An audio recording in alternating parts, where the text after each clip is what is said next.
నీ జీవితంలో సంతోషం లేదు, ఆనందం లేదు, ఏవేవో చూస్తున్నా కానీ సంతోషాన్ని ఇవ్వట్ల, ఎవరెవరితో మాట్లాడుతున్నా కానీ సంతోషాన్ని ఇవ్వట్ల, ఎన్నెన్నో ఖర్చు పెడుతున్నా కానీ నీ జీవితంలో సంతోషం ఆనందాన్ని ఇవ్వటం లేదు. కారణం, నీ భర్తతోని సమాధానం లేకపోవటమే నీ జీవితంలో సంతోషం కరువైపోయింది. నీ భార్యతో సమాధానంగా లేకపోవటమే నీ జీవితంలో సంతోషం కరువైపోయింది. నీ సహోదరులతో సమాధానంగా లేకపోవటమే నీ జీవితంలో సంతోషం కరువైపోయింది. నీ తల్లిదండ్రులతో సమాధానంగా లేకపోవటమే నీ జీవితంలో సంతోషం కరువైపోయింది. సమాధానంగా ఉన్న వారి జీవితంలో వారి మొహం చూడండి, ఆనందంతో సంతోషంతో ఉంటారు. బైబిల్ వాక్యం సెలవిస్తుంది, సమాధాన పడివారు ధన్యులు, వారు దేవుని కుమారులు అనబడుదురు.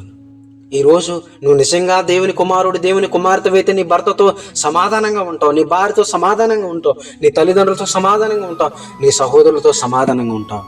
ఈరోజు ఆలోచించు, నువ్వు దేవుని కుమారుడువా, దేవుని కుమార్తెవా?